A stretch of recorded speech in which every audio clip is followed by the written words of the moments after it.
Assalamualaikum warahmatullahi wabarakatuh. Om Swastiastu, Namo Buddhaya, salam kebajikan dan salam sejahtera bagi kita semua. Hari ini Rabu tanggal 21 Juli 2021, saya Dr. Isa Broto Asmoro bersama Bapak Jody Mahardi, juru bicara Kementerian Koordinator Bidang Kemaritiman dan Investasi, beserta Dr. Nadia Tarmizi, juru bicara Kementerian Kesehatan, akan menyampaikan penegasan arahan Presiden Joko Widodo terkait pelaksanaan pemberlakuan pembatasan kegiatan masyarakat atau PPKM sampai dengan 25 Juli 2021 dan kemajuan yang dibuat oleh kabupaten kota yang melaksanakan dalam PPKM darurat. Pertama-tama, kami ucapkan selamat Idul Adha 1442 Hijriah kepada seluruh umat muslim di seluruh dunia. Semangat berkurban dan saling berbagi yang ditunjukkan Bapak Ibu kemarin pada saat perayaan Lebaran Haji kembali menjadi inspirasi. Terima kasih kepada mereka yang sudah salat Id di rumah saja, berkurban dengan jasa pelayanan rumah potong hewan dan jasa profesional lainnya, tidak berkerumun dan bertarbir virtual, silaturahmi online, dan menyajikan konsumsi hari raya yang dibeli secara daring dari penggiat UMKM. Dalam kesempatan ini, saya juga ingin menyampaikan terima kasih kepada para pahlawan dalam kehidupan nyata yang sudah membantu dan menjadi inspirasi kita semua. Ada beberapa kisah virtual yang akan saya angkat pada sore hari ini, dan salah satunya datang dari kisah Ibu Siti Nurrohmah yang juga sempat viral beberapa waktu lalu.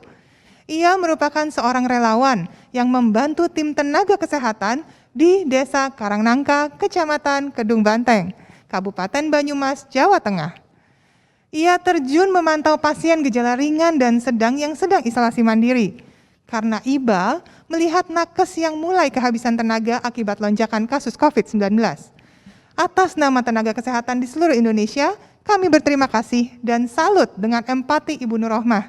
Dan kepada seluruh ibu dan bapak lainnya yang telah menjadi relawan kemanusiaan. Terima kasih juga saya haturkan atas dedikasi dan pengorbanan para nakes di masa melonjaknya kasus di minggu-minggu belakangan ini. Kisah inspiratif lainnya yang juga sempat viral belakangan ini berasal dari seorang supir ojek online yang mengajarkan kepada kita pentingnya isolasi mandiri apabila terbukti positif setelah kontak erat dengan pasien lain, agar tidak menulari orang lain dan memastikan fokus penyembuhan diri. Terima kasih atas semangatnya para pejuang menuju status negatif. Selanjutnya ucapan terima kasih juga kami sampaikan kepada Kapten Infanteri Abdul Kholik, Komandan Komando Rayon Militer atau Koramil 06 Kalideres Kodim 0503 Jakarta Barat yang memimpin prajurit TNI dalam melaksanakan penyekatan di posko PPKM darurat dan Mogot. Sejak hari pertama kebijakan itu diberlakukan, Kapten Abdul Kholik selalu siap siaga mendukung kerja para aparat kepolisian. Begitu juga tim Satgas COVID-19 dari Polresta Banyumas yang mendukung TNI memborong dagangan angkringan sebagai upaya persuasif kepolisian agar segera tutup dan tidak melanggar jam malam. Dan terima kasih juga tidak lupa ada salah satu kisah inspiratif yang satu ini.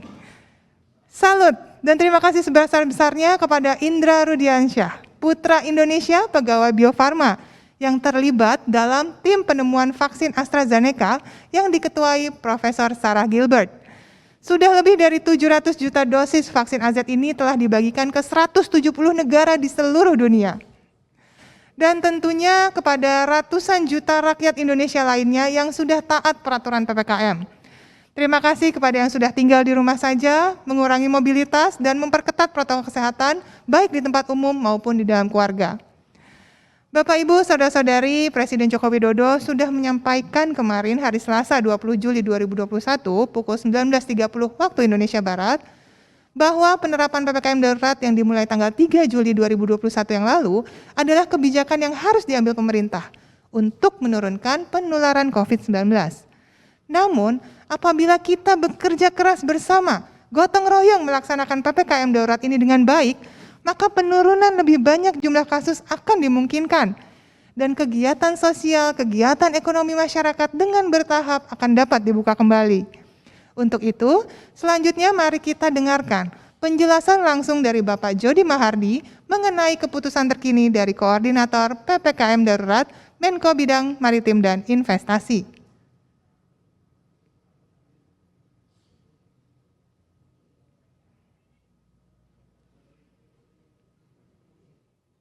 Terima kasih.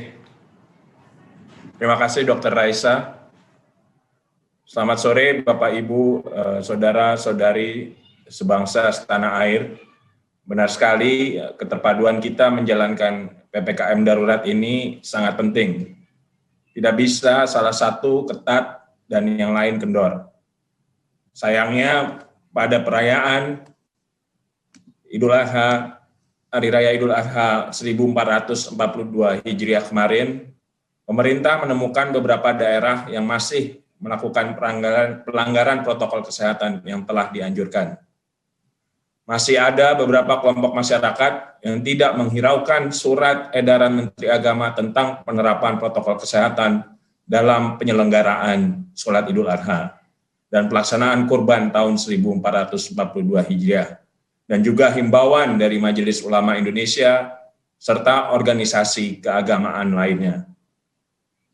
Juga sangat disayangkan adanya kerumunan massa di Bandung dan di Ambon. Penyaluran aspirasi lebih aman sudah tersedia. Para pemimpin daerah yang terpilih secara demokratis sudah membuka berbagai cara menyerap aspirasi masyarakat. Mari jangan ambil resiko yang terberat apabila ada cara yang lebih aman. Tindakan ini sangat disayangkan karena akan meningkatkan resiko penularan COVID-19 varian Delta ini dalam 1-2 minggu ke depan. Perlu saya ingatkan, tidak ada wilayah yang tanpa resiko selama pandemi. Hanya ada resiko tinggi dan resiko rendah. Tidak ada nol resiko. Jadi, apapun yang kita lakukan, terutama di luar rumah, hanya meningkatkan atau menurunkan resiko penularan COVID-19 terhadap kita dan orang lain. Dan ingat, varian Delta menular jauh lebih cepat dari varian sebelumnya. Jadi tidak ada kegiatan yang aman dari resiko. Tindakan yang meningkatkan resiko seperti melanggar pedoman dan anjuran dari pemimpin dan ulamanya sendiri akan mengurangi efektivitas dari usaha-usaha kita bersama untuk mencegah penularan varian Delta ini lebih lanjut. Dan pada akhirnya banyak orang yang akan merugi karena tindakan melanggar panduan prokes dan lalai bisa menunda upaya relaksasi yang direncanakan akan dilakukan pada 26 Juli mendatang.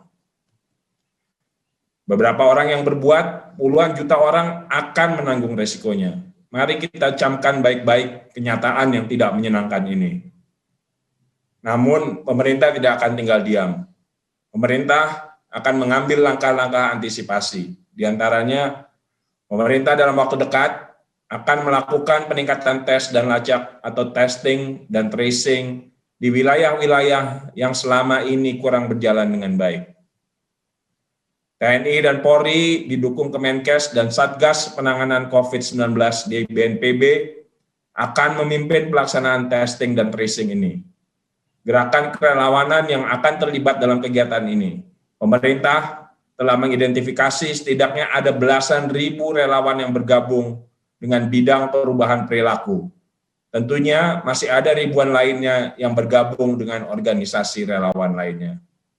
Sistem testing dan tracing yang masif akan siap dalam waktu dekat. Apabila ditemukan kasus positif dari testing dan tracing di lapangan, maka mereka akan dibawa ke pusat-pusat isolasi yang sudah dibuat pemerintah, di mana mereka akan mendapat penanganan dan diberikan obat-obat gratis yang dijamin pemerintah. Dan apabila yang terkena adalah kepala keluarga, maka keluarga tersebut akan diberikan bantuan sosial oleh pemerintah guna meringankan beban mereka. Sesuai dengan instruksi Mendagri terbaru, pelaksanaan PPKM level 4 ini akan berjalan sampai dengan tanggal 25 Juli 2021. Dan atas arahan Presiden, maka pada tanggal 26 Juli 2021 akan dilakukan relaksasi di beberapa daerah. Hanya dan jika daerah tersebut menunjukkan perbaikan dari semua sisi, dengan merujuk kepada kriteria level yang telah disepakati. Sebagaimana kita ketahui, pengetatan secara gradual dilakukan jika tingkat transmisi COVID-19 memasuki level yang tinggi, dan BOR meningkat secara signifikan mendekati 80%. Sebaliknya, relaksasi secara bertahap bisa dilakukan jika tingkat transmisi COVID-19 sudah melambat dan bor menurun di bawah 80% secara konsisten selama beberapa waktu tertentu. Keputusan dalam hal pengetatan dan relaksasi juga harus memperhitungkan kondisi psikologis masyarakat dan level transmisi penyakit, serta kemampuan distribusi bantuan sosial yang disediakan pemerintah. Putusan untuk melakukan relaksasi ataupun pengetatan adalah kombinasi dari keempat faktor di atas yang mewakili laju transmisi penyakit, kemampuan respon sistem kesehatan kita, dan kondisi psikologis masyarakat dan kemampuan distribusi bansos. Untuk menyegarkan ingatan kita, pemerintah menentukan level 1 hingga 4 berdasarkan: pertama adalah penambahan kasus konfirmasi per 100.000 penduduk selama 1 minggu. Hal ini untuk menentukan tingkat transmisi COVID-19. Kedua, jumlah kasus COVID-19 yang dirawat di rumah sakit per 100.000 penduduk selama 1 minggu. Indikator ini dapat menjadi leading indikator kenaikan kasus, karena beberapa daerah masih ada yang menahan publikasi kenaikan kasus. Ketiga, bed occupancy rate dari fasilitas rawat isolasi dan ICU untuk COVID-19. Ini juga mewakili indikator respons kesehatan jika seandainya terjadi peningkatan kasus. Dr. Nadia akan menjelaskan lebih lanjut tentang progres dari kriteria-kriteria tersebut. Pesan koordinator PPKM Darurat jelas, kita lakukan semuanya dan bersama-sama. Salam sehat dan semoga Tuhan memberkati kita semua. Terima kasih Dr. Raisa, waktu dan kesempatan saya kembalikan ke dokter. Terima kasih Pak Jody Mahardi. Tentunya masyarakat Indonesia akan siap menaati dan mematuhi peraturan PPKM darurat dengan tujuan membuka kembali aktivitas sosial dan kemasyarakatan. Tapi sekali lagi, butuh kerjasama dan gotong royong yang solid dalam mencapai tujuan bersama tersebut. Jangan ada lagi ya ditemukan pelanggaran seperti yang terjadi dalam masa Idul Adha kemarin. Berdasarkan data Satgas per 18 Juli 2021, terdapat 91 kabupaten kota yang memiliki tingkat kepatuhan memakai masker kurang dari 75%, dan 112 kabupaten kota yang memiliki tingkat kepatuhan menjaga jarak kurang dari 75%. Wah, Presiden sudah menegaskan ulang, semua wajib pakai masker dan jangan dilepas apabila bertemu dengan orang lain. Selanjutnya, kita sudah hadir Dr. Nadia Tarmizi yang akan menjelaskan mengenai progres daerah dalam memenuhi indikator transmisi komunitas. Upaya mereka keluar dari level 3 dan 4 seperti yang tadi Pak Jody Mahardi sudah jelaskan. Untuk selanjutnya saya persilakan Dr. Nadia.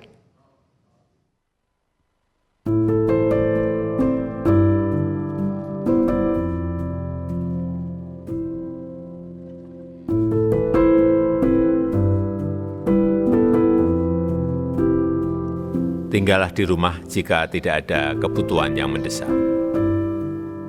Hanya dengan langkah bersama kita bisa menghentikan pandemi ini. Semua orang harus berperan serta, semua warga harus ikut berkontribusi. Tanpa kesatuan itu kita tak akan mampu menghentikan penyebaran COVID. Semoga Tuhan Yang Maha Esa memberkahi kita semuanya.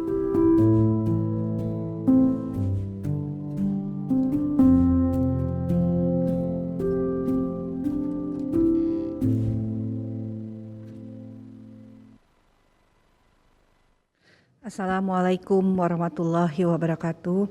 Terima kasih Dr. Raisa. Bapak Ibu sekalian, tentunya pada sore hari ini kami akan mencoba mengupdate situasi terkait sektor kesehatan. Seiring dengan perbaikan sistem pencatatan dan pelaporan serta perbaikan pada laporan kematian yang sebelumnya tidak dilaporkan, maka kami sampaikan kasus konfirmasi harian hari ini pada tanggal 21 Juli pukul 15 berjumlah sebanyak 33.773 kasus konfirmasi positif, dengan kasus sembuh sebanyak 32.867 dan dengan angka kematian sebesar 383 kematian. Kasus konfirmasi positif dan kasus sembuh menunjukkan tren yang baik dalam beberapa hari terakhir ini. Dan semoga tren ini terus berlanjut seiring dengan diberlakukannya PPKM level 4 seperti yang terlihat pada slide berikut ini. Di tingkat provinsi, belum ada perubahan level situasi pandemi. Seluruh provinsi di Jawa Bali masih ada pada situasi level 4. Kalau kita melihat seperti di DKI Jakarta, semua kabupaten kota pada level 4. Di Jawa Barat, 13 kabupaten kota pada level 4.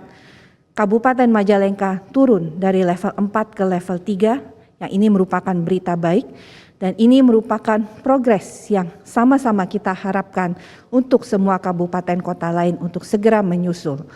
Untuk Provinsi Jawa Tengah, 21 kabupaten kota berada pada level 4. Dan kabupaten yang turun dari level 4 ke level 3 adalah Kabupaten Grobogan, Kabupaten Demak, dan ada kabupaten yang juga naik dari level 3 ke level 4 yaitu Kabupaten Wonosobo, Kabupaten Temanggung, dan Kabupaten Batang.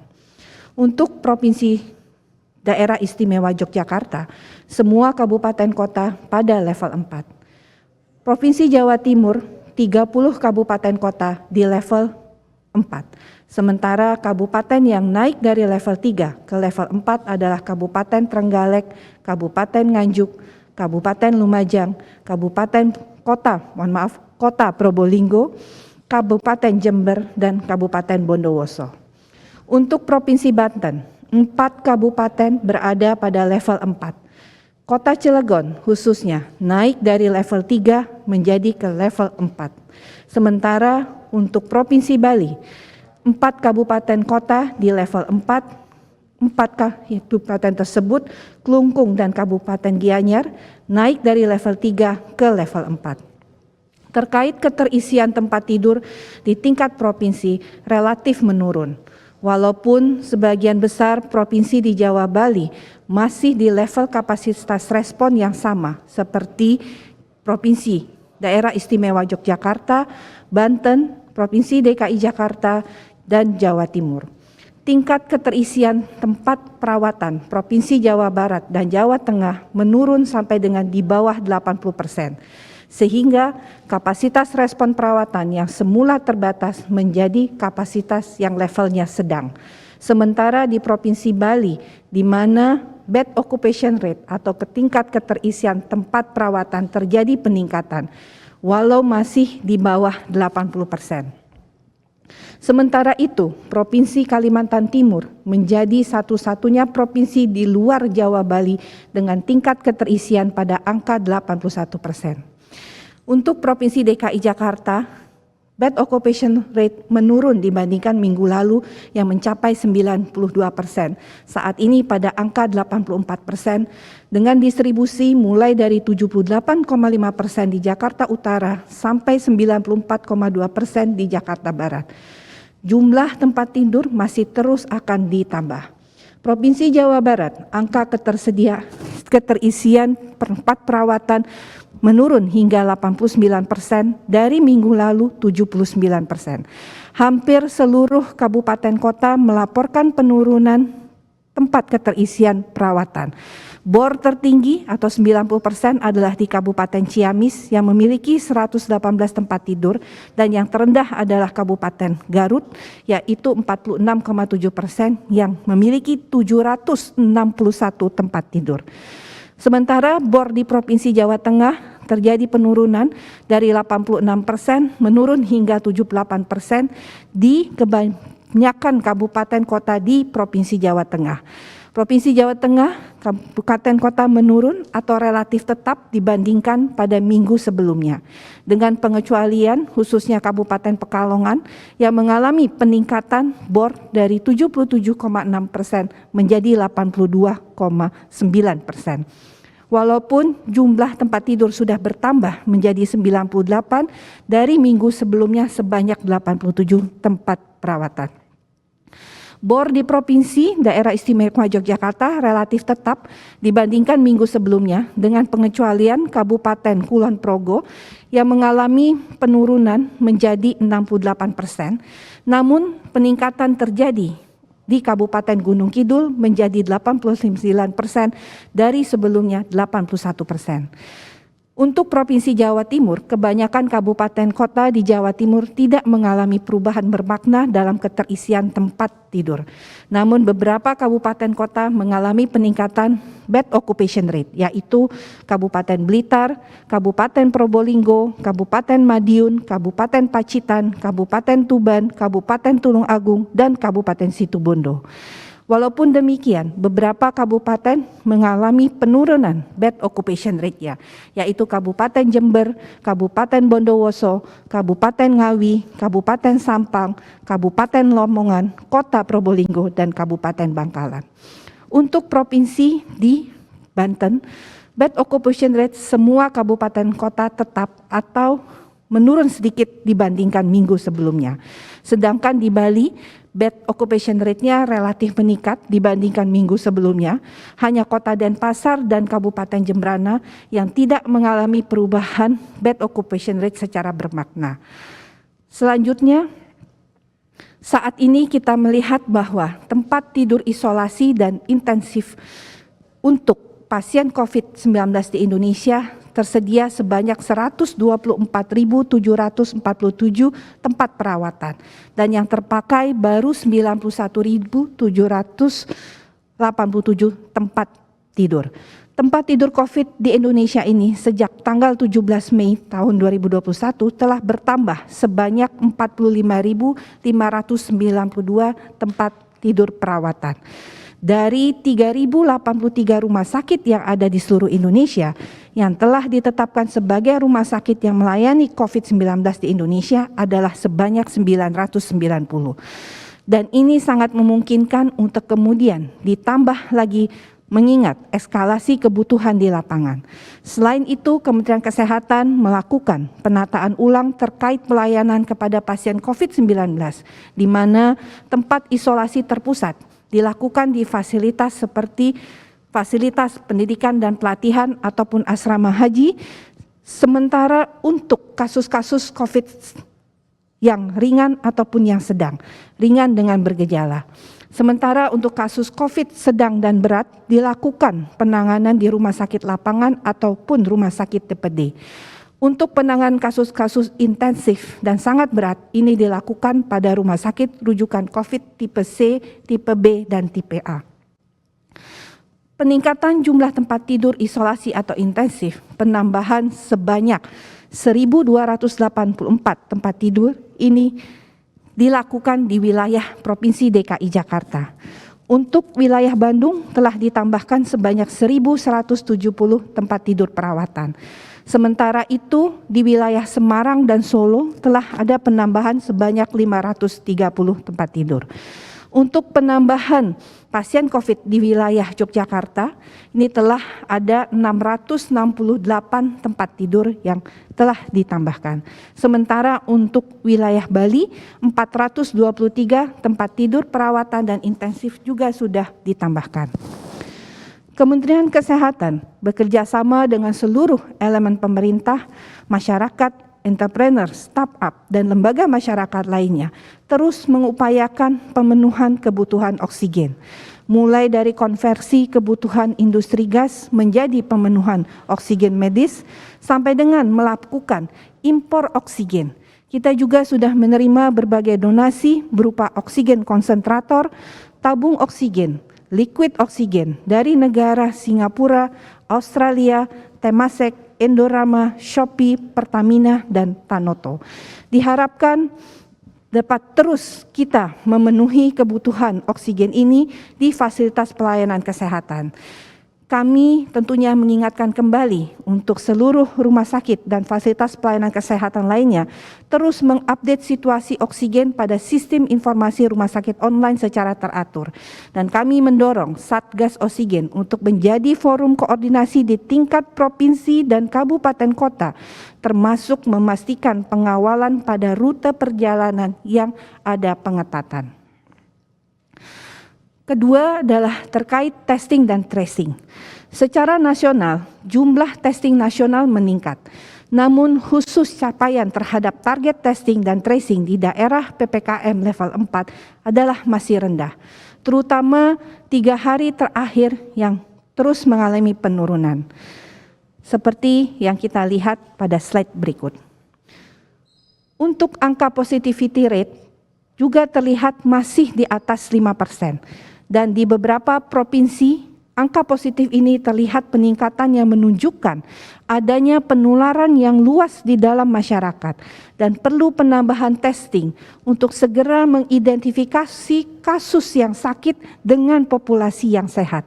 Dengan itu kita bisa memutuskan rantai penularan. Terkait capaian testing, 3 hari terakhir hanya 5 kabupaten kota yang mencapai target di atas 90%, yaitu Kota Jakarta Pusat, Kota Jakarta Selatan, Kota Surakarta, dan Kota Yogyakarta, serta Kabupaten Sumeneb. Untuk kabupaten kota PPKM level 4, capaian testing sudah cukup bagus, namun perlu ditingkatkan dan dipertahankan, terutama pada saat akhir pekan dan hari libur seperti tabel berikut ini. Untuk memaksimalkan penemuan kasus serta menurunkan positivity rate, testing terhadap suspek dan kontak erat perlu terus kita tingkatkan.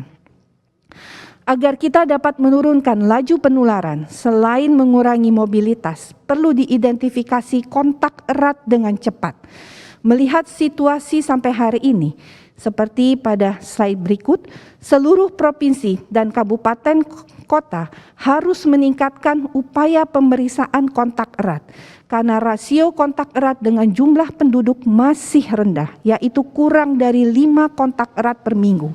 Sementara target yang kita harapkan adalah lebih dari 9 kontak erat per minggu.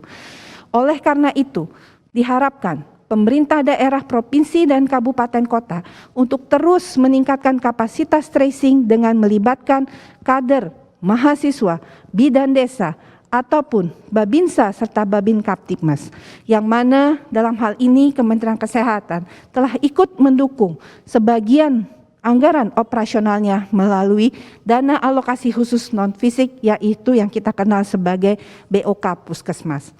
Saat ini Kabupaten Demak dan Kabupaten Deli Serdang menunjukkan hasil tracing yang masuk kategori sedang, artinya cukup baik, yaitu 7,86 rasio kontak erat untuk Kabupaten Demak dan untuk Kabupaten Deli Serdang adalah 6,10 per hari ini. Selain itu, semua kabupaten kota lainnya masih dalam kapasitas yang terbatas. Marilah kita bersama-sama saling berkolaborasi dan membantu menangani situasi yang sedang sulit ini. Terima kasih. Wassalamualaikum warahmatullahi wabarakatuh. Bapak, Ibu, saudara-saudara, saat ini semua wajib pakai masker. Kita pasti bisa menghadapi pandemi ini, Indonesia pasti bisa. Bapak, Ibu, saudara-saudara, saat ini semua wajib pakai masker. Kita pasti bisa menghadapi pandemi ini, Indonesia pasti bisa. Terima kasih Dr. Nadia. Bapak Ibu sekalian, memang kita sudah melakukan banyak hal, tapi tidak lupa masih banyak hal lain yang bisa kita lakukan ke depan. Sebagai penutup, ini 3 langkah yang dapat kita lakukan sebagai individu yang bertanggung jawab dan ingin segera keluar dari situasi darurat ini. Pertama, lindungi diri Anda. Jangan menjadi kasus baru. Praktikkan dengan disiplin dan ketat semua protokol kesehatan. Sekarang juga, pakai masker double atau masker N95, jaga jarak, kurangi mobilitas dengan tetap di rumah saja. Cuci tangan sesering mungkin dan jauhi kerumunan. Ingat, pembawa virus ini adalah manusia. Semakin banyak manusia berkumpul di satu tempat, semakin besar kemungkinan virus itu menyebar. Kedua, tidak perlu panik dan berebut ruang perawatan atau ICU di rumah sakit apabila terkonfirmasi positif. Laporkan ke puskesmas atau vaskes terdekat atau satgas setempat apabila mengalami gejala ringan dan sedang. Manfaatkan sarana telemedis. Ingat, Anda tidak sendirian. Kita akan saling membantu. Dirawat di rumah sakit atau tidak adalah keputusan dokter. Apabila menjalani isolasi mandiri, rutin ukur saturasi oksigen, suhu tubuh, dan tensi darah. Tetap berkonsultasi dengan dokter dan keluarga melalui saluran virtual. Jangan putus komunikasi.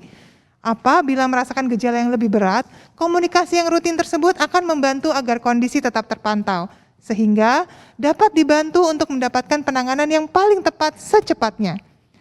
Yang ketiga, apabila kontak erat, laporkan segera ke puskesmas pastinya.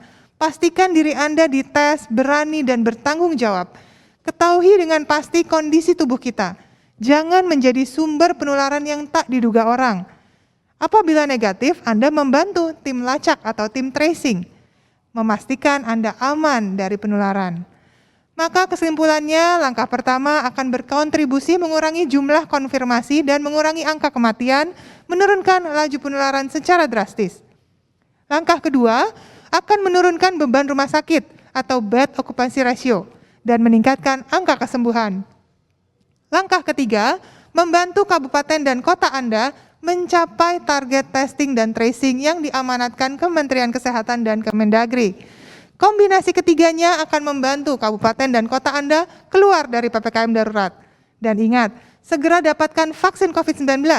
Apabila cakupan vaksinasi di kabupaten kota tinggi, maka bukan saja sukses membentuk kekebalan bersama, tapi juga membuat kota kabupaten lepas dari masa darurat. Bergabunglah dengan 42,6 juta orang Indonesia lainnya yang telah menerima vaksin pertama dan 16,6 juta orang yang sudah menerima vaksin kedua. Mereka adalah pelindung diri dan pelindung negeri ini. Percayalah, kita pasti bisa. Indonesia pasti bisa. Semoga Tuhan melindungi dan memberkati bangsa Indonesia. Terima kasih. Wassalamualaikum warahmatullahi wabarakatuh. Om Santi Santi Om.